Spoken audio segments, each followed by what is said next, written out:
Alors, est-ce que quelqu'un se souvient du sujet du mail de cette semaine? C'était « Ce dimanche, c'est Ruth ». Alors, ce ne sera pas Ruth ce dimanche, je suis désolé, mais notre orateur invité a eu un empêchement. Et pour ceux qui aiment beaucoup le livre de Ruth, ne vous inquiétez pas, il viendra plus tard. Pas aujourd'hui, une autre fois.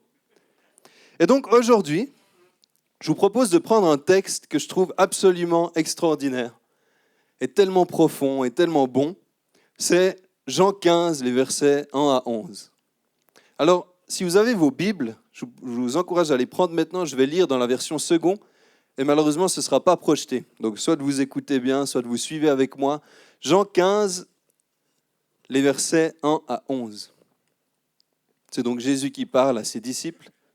En fait, c'est pendant les dernières instructions que Jésus donne à ses disciples, avant la fin. Et puis, l'un de ses objectifs à ce moment-là, c'est de préparer ses disciples à ce que Jésus ne soit plus là. C'est de les préparer à continuer son œuvre sans lui, concrètement.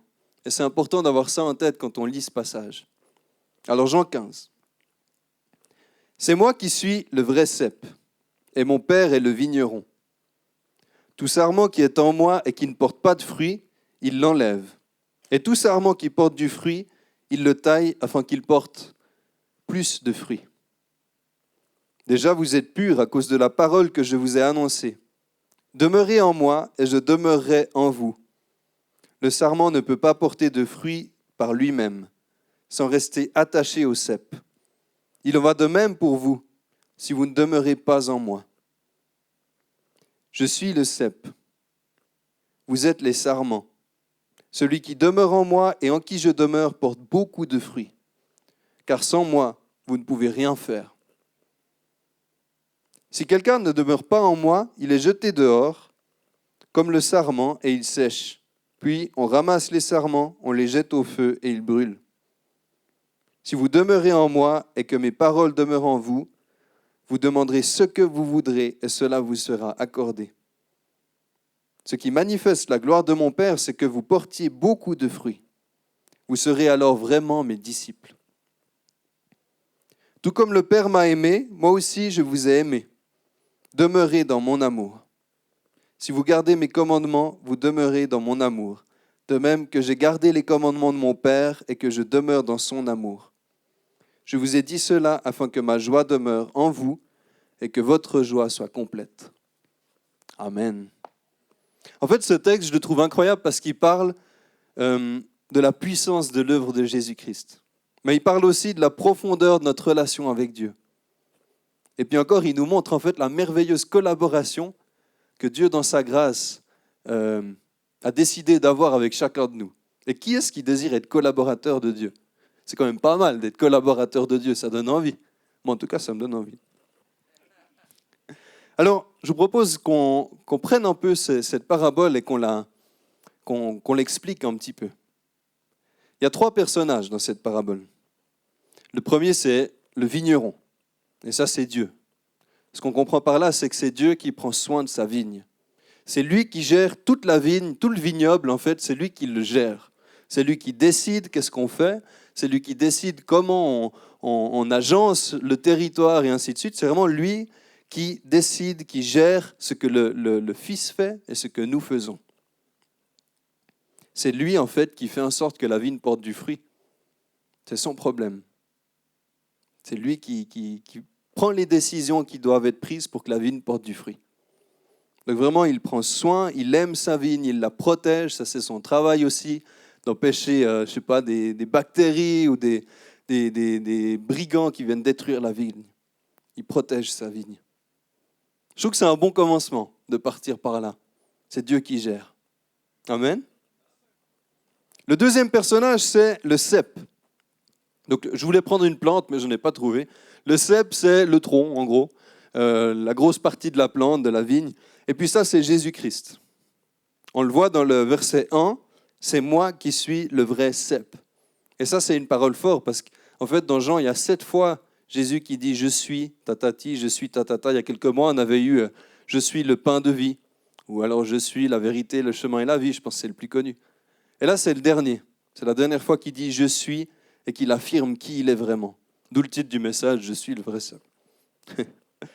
Donc là, c'est Jésus, le cep. Et puis, c'est encore plus intéressant parce que dans l'Ancien Testament, à plusieurs reprises, notamment Ésaïe 5, Israël est appelé la vigne de l'Éternel. On nous explique qu'Israël est la vigne et qu'elle doit porter le fruit que Dieu désire, et pourtant elle n'y arrive pas. Le peuple d'Israël n'arrive pas à accomplir ce que Dieu voulait qu'il accomplisse. Et donc, à la lumière de cette réalité de l'Ancien Testament, la parole de Jésus elle a encore plus de puissance. Parce que c'est lui qui arrive à accomplir ce que le Père désire.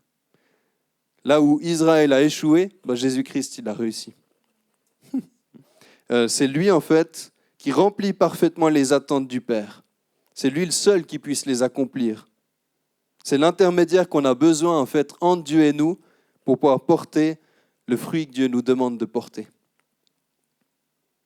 En fait, Jésus, il fait en sorte que nous puissions porter le fruit en se tenant entre Dieu et nous. Je vais le venir plus tard, mais nous, on est les sarments, donc logiquement, le tronc, il est entre les sarments et la terre, quoi. Donc notre vie, notre force viennent de lui. Un sarment ne peut pas vivre sans le cep. C'est pas possible, ni porter du fruit. On est greffé à Jésus-Christ et c'est notre positionnement. Amen. Alors le troisième personnage, c'est le sarment. Donc ça, c'est vous et moi, c'est tous les chrétiens sur cette terre, nous sommes des sarments. C'est-à-dire qu'on est la branche de la vigne qui va porter du fruit, qui est attachée au tronc. J'espère que je ne me trompe pas dans mes connaissances d'arboriculture, mais je crois bien que c'est ça. C'est juste, merci. Donc les sarments, ils sont attachés au cep, et vraiment, ils dépendent du cep. Si le cep meurt, le sarment meurt, ça paraît logique. Et c'est beau parce qu'on a le meilleur cep qui puisse y avoir. On a Jésus-Christ, on est greffé à celui qui est le même hier, aujourd'hui et toujours. Donc ceux qui portent du fruit, les sarments qui portent du fruit, ils sont émondés afin de porter encore plus de fruits. Je vais revenir là-dessus plus tard. Et puis, ceux qui ne portent pas de fruits, ils sont coupés et brûlés. Voilà, c'est trash, mais c'est comme ça. Je pense qu'ici, Jésus, il parle principalement de Judas qui le trahit dans les chapitres qui suivent. Enfin, ça commence avant et ça finit après. Et en fait, là, on voit vraiment cette collaboration merveilleuse dont je parlais avant. Parce que concrètement, Dieu, ce qu'il a décidé, c'est de passer par les sarments, donc par nous, pour porter du fruit. Et ça paraît absolument incroyable. Il aurait pu faire autrement. Ça aurait été plus simple pour lui. Parce que concrètement, c'est le Dieu de l'univers. Il peut claquer du doigt et puis tout le monde le reconnaît et puis tout le monde l'adore et puis voilà. C'est la fin de l'histoire. Pourtant, il n'a pas choisi de faire ça. Il a choisi des gens aussi terribles que moi pour pouvoir porter du fruit et faire avancer son royaume. Et ça, je trouve que c'est fou. Et là, dans cette parabole, on comprend à quel point cette collaboration, c'est une grâce. Parce qu'on ne la mérite pas, on ne mérite pas le rôle que Dieu nous a donné. Aucun de nous le mérite. Ce n'est pas parce qu'on l'a gagné, parce qu'on a fait un bon truc, donc on a été engagé. Non, ce n'est pas ça. C'est que dans sa grâce, Jésus il s'est abaissé et il nous a choisis pour porter du fruit. Dieu a choisi de... C'est assez fou, hein, quand on y réfléchit, mais il a choisi de passer par nous pour porter du fruit, pour accomplir ce qu'il désire, pour faire grandir son royaume. Merci Seigneur. En fait, Dieu désire une relation. Dieu désire être en collaboration avec nous. Et je trouve ça tellement fort et tellement profond. Alors, qu'est-ce que c'est exactement que de porter du fruit ? Je parle de fruits, mais ça veut dire quoi concrètement ? Eh bien, je crois que dans ce contexte, le fruit, c'est tous les résultats et tout l'effet de l'action de Dieu dans ma vie ou dans ta vie. Tout ce que Dieu accomplit pour sa gloire au travers de ta vie, c'est du fruit. Donc, des exemples. Le fruit de l'esprit en Galates 5, 22, l'amour, la joie, la bienveillance, la maîtrise de soi, la bonté, la fidélité, je ne suis pas sûr que c'est dedans, mais vous pourrez lire. Galates 5, 22, ou alors la sainteté, c'est un fruit. C'est Dieu qui agit dans notre vie pour nous rendre de plus en plus saints, de plus en plus ressemblants à lui, et ainsi il se glorifie. Les bonnes œuvres, les personnes sauvées, la justice aussi, c'est un fruit. On voit ça dans Philippiens 1, 11. Tout ce que Dieu accomplit au travers de nous, ça rentre dans la catégorie de fruits. Et nous sommes appelés à en porter encore plus. C'est un joli programme. Donc comment en porter? Comment faire concrètement? Eh bien, c'est cette réalité que le sarment, demeure dans le cep. Si le sarment, il essaye, bon, c'est pas possible, mais s'il essaye de sortir du cep, il ne va pas pouvoir survivre et pas porter de fruits. Donc il y a cette réalité de demeurer en Jésus-Christ. Demeurer en Jésus-Christ. Et ça, c'est le verbe méno, demeurer. Et ça signifie rester le même, ne pas devenir un autre déjà. Donc vraiment, je demeure, je reste là, je ne change pas. Et aussi, ça signifie rester à la fois géographiquement, donc je suis positionné en Christ géographiquement, et puis dans le temps. C'est-à-dire que je reste, je demeure, je reste au fil des années dans ma position en Jésus-Christ. Ça, c'est demeurer en Christ. C'est comme ça qu'on porte du fruit. Ce n'est pas en courant partout, ce n'est pas en sautant partout, c'est en demeurant en Christ. Je vais encore développer ça. Rester dans son amour et respecter ses commandements. Ces commandements, en fait, il y a le verset 12 déjà qui parle de ces commandements, je ne l'ai pas lu, mais si on lit juste le verset 12, « Voici mon commandement, aimez-vous les uns les autres comme je vous ai aimés. » Et puis le même auteur, donc Jean, en Jean 3, versets 23 à 24, il dit ceci. « Et voici quel est son commandement, c'est que nous croyons au nom de son Fils Jésus-Christ et que nous nous aimions les uns les autres comme il nous l'a ordonné. Celui qui garde ses commandements demeure en Dieu et Dieu demeure en lui. Et nous reconnaissons qu'il demeure en nous à l'esprit qu'il nous a donné. » Donc encore une fois, en respectant ses commandements qui est de l'aimer lui et d'aimer les autres, on demeure en Jésus-Christ. Donc j'écoute sa parole et je la laisse transformer ma vie. Sacré programme. Donc l'émondage. Qu'est-ce que c'est que l'émondage? Concrètement, un vigneron, parce qu'il veut concentrer l'énergie de sa vigne aux bons endroits, il va couper des branches. Premièrement, donc le but de l'émondage, c'est de tailler pour concentrer les forces de la plante à un certain endroit afin qu'elle porte plus de fruits. Ça, c'est l'objectif, c'est de porter plus de fruits. On émonde pour qu'il y ait plus de fruits. Et on peut toujours être émondé davantage. On n'est jamais arrivé au bout. Chaque année, en tout cas dans la nature, chaque année, on émonde, même 2 fois par année, je crois. On peut toujours ressembler davantage à Jésus-Christ et porter plus de fruits. Donc, concrètement, on coupe d'abord les branches mortes qui pompent l'énergie pour rien. Les branches on sait, elles ne vont pas porter de fruits. Elles ne servent à rien. Tout ce qu'elles font, c'est qu'elles pompent de l'énergie qui est du coup gaspillée. Et ça, c'est la première partie de l'émondage. Tac, on coupe. Ensuite, donc ça, par exemple, ça peut être quoi? Ça peut être, moi j'ai réfléchi un petit peu, quelles sont les branches qui pompent de l'énergie pour rien dans ma vie? J'ai pensé aux écrans déjà. Parce que c'est vrai que je passe quand même pas mal de temps devant des écrans et ça ne m'apporte pas grand-chose. J'ai pensé au confort, peut-être, de temps en temps, ça peut être quelque chose qui m'empêche de porter plus de fruits. La flemme aussi, des fois je suis flemmard. Non mais c'est vrai.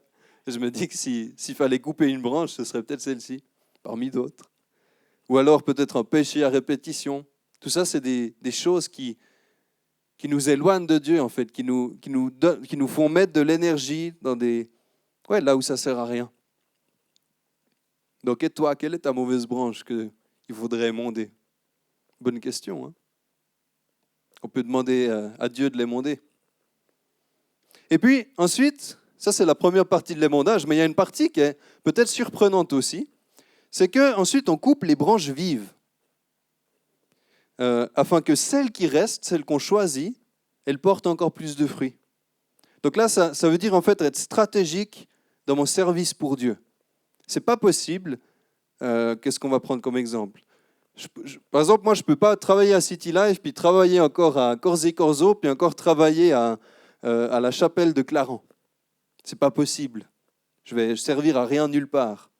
Au même titre, tu ne peux pas être impliqué dans l'évangélisation, dans l'accueil, dans la food, dans les lumières, et puis encore rendre service dans 2 autres églises quand il y a besoin. Ce n'est pas possible. Il s'agit en fait de couper certaines branches, même qui peuvent paraître bonnes, pour pouvoir vraiment mettre pleinement l'énergie dans les branches principales. Et ça, c'est Dieu qui nous révèle quelles sont les branches principales. Voilà, ça c'est la deuxième partie de l'émondage. Elle est importante aussi. Le but n'est pas d'être à moitié partout, mais d'être pleinement à quelque part. Et puis, comment être émondé concrètement? Parfois, c'est Dieu qui demande qu'on lâche quelque chose. Et puis, parfois, c'est lui qui coupe directement. C'est alors qu'on écoute sa parole et qu'on répond à sa parole que Dieu nous émonde. Et puis, parfois, c'est douloureux. Il ne faut pas se cacher. Mais même si parfois c'est douloureux, il faut qu'on ait cette conscience que si Dieu nous émonde, c'est pour sa gloire premièrement et pour notre bien. Parce que l'objectif de l'émondage, c'est de porter plus de fruits. Et je crois qu'un arbre qui porte plus de fruits est un arbre plus épanoui. En tout cas, c'est comme ça que je le considère. Alors, quelle est notre part dans tout ça? Parce que concrètement, Dieu gère sa vigne, Dieu coupe, Dieu fait en sorte que ça pousse. Donc moi, qu'est-ce que je fais là au milieu? C'est une bonne question. Je crois que demeurer en Christ, c'est quelque chose d'intentionnel. Décider de demeurer en Christ, ça ne se fait pas de manière... ça ne se fait pas tout seul comme ça. Être patient, être persévérant dans sa présence, garder notre intimité avec lui, garder ses commandements, sa parole, il faut déjà la connaître pour pouvoir la garder. Et en fait, ce qui est tragique, c'est que si je ne fais pas tout ça, concrètement, je suis un arbre qui ne porte aucun fruit. Et ça, c'est quand même tragique. Imagine, tu as un couteau chez toi, et la lame est complètement émoussée, tu ne peux plus couper avec, il ne sert à rien. Ou alors une voiture sans moteur, à la limite, tu peux faire un pique-nique dedans, mais ce n'est pas utile, ça ne sert pas à son objectif premier. Et ça, c'est tragique, quand en tant que chrétien, on ne sert pas notre objectif premier. Alors, la réalité, c'est que c'est jamais trop tard pour porter du fruit. C'est jamais trop tard pour abandonner la branche que Dieu t'a demandé d'abandonner.